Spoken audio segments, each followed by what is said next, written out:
बिजली संकट में और जो किरदार है आप उनको देखिए। एक तो कोल इंडिया हो गया, जिसके बारे में आपको बताया कि भाई इससे कोयला सब खरीद रहे हैं। दूसरा किरदार आपको बताया था बिजली का उत्पादन करने वाली कंपनियां, उत्पादन वाली कंपनी, और तीसरा बिजली वितरण वाली। तो ये तीन मिलकर जो है आपका ट्रायंगल बना रहे हैं, और आपके घर में क्या पहुंच रही है? बिजली पहुंच रही है, अगर तीनों अपना अपना काम कर दे रहे हैं। अब स्थिति क्या है इसे समझिए। कोल इंडिया का बकाया है बिजली उत्पादन कंपनियों पर 12,300 करोड़ रुपए का बकाया है।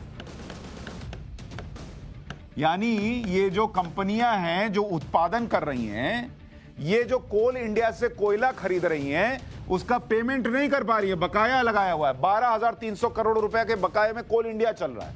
वो कहता है उत्पादन करने वाले से कि तुमको कोयला चाहिए, कोयला तुम मांग रहे हो, पैसा देते नहीं हो, तो वहां संकट है। बिजली उत्पादन कंपनियों का अलग बकाया है बिजली वितरण कंपनियों पर से, क्योंकि ये यहां देते हैं, ये यहां देते हैं और ये आपके घर तक बिजली पहुंचाते हैं। तो इनका कितना बकाया चल रहा है? 1,10,000 करोड़ रुपए।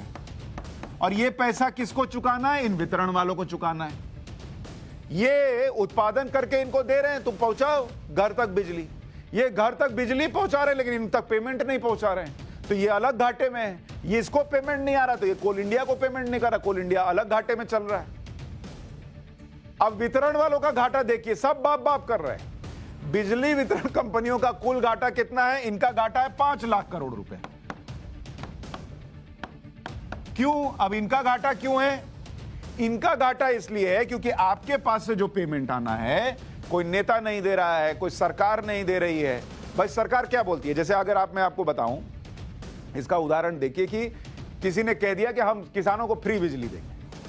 अब आपने किसान को तो फ्री बिजली दे दी, और राज्य सरकार ने इधर वितरण वालियों को पैसा नहीं दिया, इसका तो घाटा चल रहा है।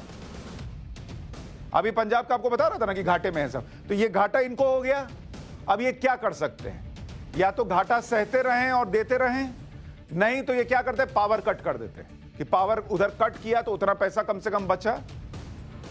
ये हिसाब होता है। इसीलिए आपको इसमें एक छोटी सी बात और बताता हूं।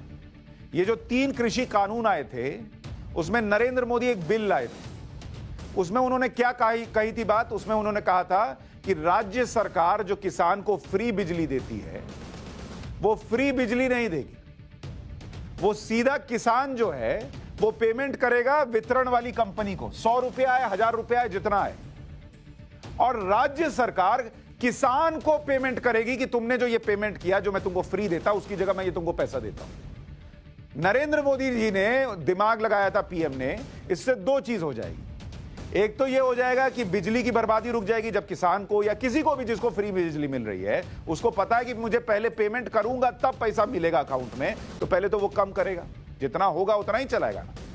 दूसरा, राज्य सरकार वितरण कंपनियों का तो पैसा रोक देते हैं, क्योंकि उनको पता है कि इसको बाद में दे देंगे, लेकिन वो अपने वोटर का पैसा नहीं रोक सकते। उनको पता है कि भाई इसका पैसा रोकेंगे तो कल को हमको वोट नहीं मिलेगा, तो उनको पेमेंट करना होगा। तो वितरण कंपनी घाटे में नहीं होगी, राज्य सरकार लटका नहीं सकेंगे, इसका घाटा नहीं होगा तो ये इसको पेमेंट करेगा, तो उत्पादन बेहतर हो पाएगा। उत्पादन होगा तो वो कोल इंडिया को पेमेंट करेगा, तो कोल इंडिया का घाटा खत्म होगा। एक बिल से पूरे देश का सिस्टम सुधर जाता, लेकिन 3 कृषि कानून के विरोध के नाम पर वो बिल भी वापस करवा दिया इन लोगों ने। कर लो सुधार। इंडिया में सुधार करना अपने आप में चुनौती है। लोगों ने बना रखा है कि नरेंद्र मोदी का ही इंडिया है, इन्हीं को सुधार करना है। हमारा क्या है? कीजिए।